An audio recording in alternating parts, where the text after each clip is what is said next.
Good evening बच्चों। हमने कल आपको विटामिन्स के बारे में बताया था। आज हम जो है आपके प्रमुख स्रोत और इसके कार्य बताएंगे। ठीक है, देखिए विटामिन ए है हमारा रेटिनॉल इसको कहेंगे, और इसकी कमी से रतौंधी रोग हो रहा है। ठीक है, अब इसके प्रमुख स्रोत कौन कौन से, किसकी कमी से किस चीज़ों को खाने से हमें विटामिन ए की कमी को पूरा कर सकते हैं। तो अंडे हो गया, मक्खन, मछली, घी, हरी सब्जियां। ठीक है, अब इसके कार्य क्या होते हैं कि मतलब विटामिन ए हमारी बॉडी में है तो वो कौन सा काम करती है कि जो उसकी कमी से ऐसी प्रॉब्लम्स होती हैं। तो नेत्र की सलाखाओं में जो रिडक्शन होता है वो विटामिन ए की वजह से ही रिडक्शन का निर्माण होता है। इसी वजह से क्या होता है, रतौंधी रोग जब हो जाता है तो रात में उस व्यक्ति को दिखता नहीं है, क्योंकि रिडक्शन बनता नहीं है उसकी आँखों में, जिस रीजन की वजह से रतौंधी रोग हो जाता है। ठीक है, विटामिन बी ये थायमीन होता है।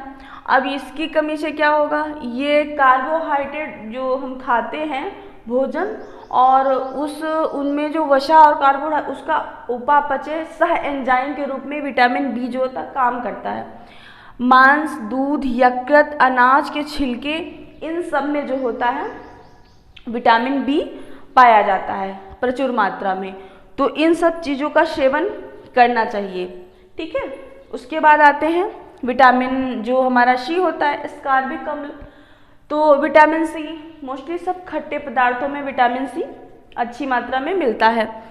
तो जो ये विटामिन सी होता है इसकी कमी से क्या होगा, जैसे विटामिन सी की कमी से अस्थियों के मैट्रिक्स का निर्माण होता है।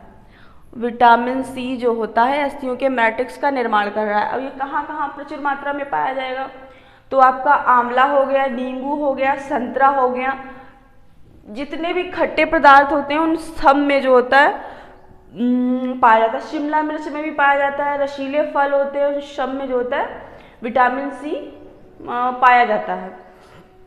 दूध में नहीं पाया जाता विटामिन सी। बाकी अगर देखा जाए तो 98 या 95% सब फलों में सब्जियों में विटामिन सी पाया जाता है।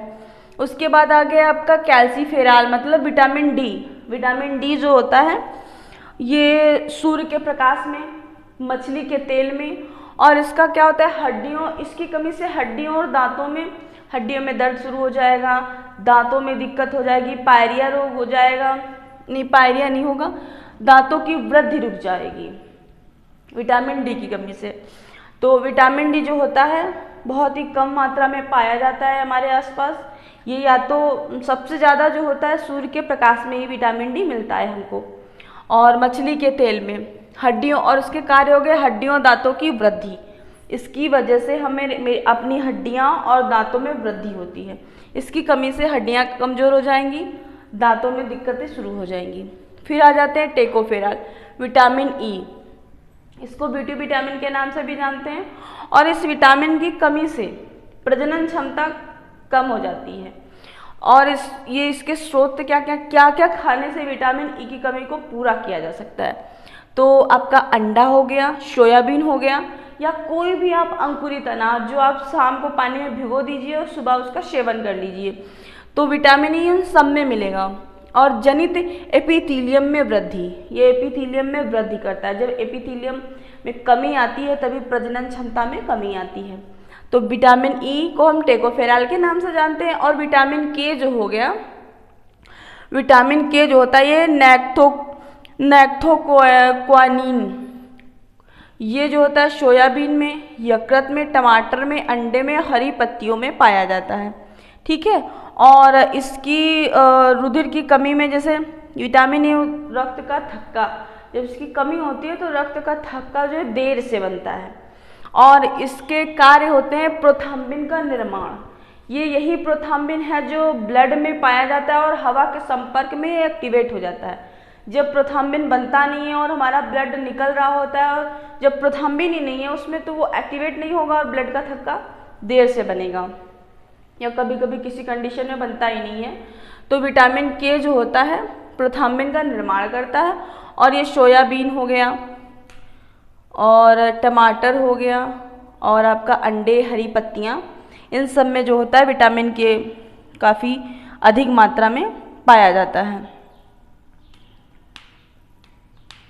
ये जो होता है चोट, जब चोट हमारी लगती है तो रुधिर का थक्का नहीं बनता है, जिसकी कमी से, विटामिन के की कमी से। विटामिन हमने उस दिन आपको बताए थे और आज जो है बताया है। और विटामिन जो आपके बी हैं, विटामिन बी के कंप्लीट पार्ट्स हम अगली क्लास में बताएंगे। तब तक के लिए गुड इवनिंग।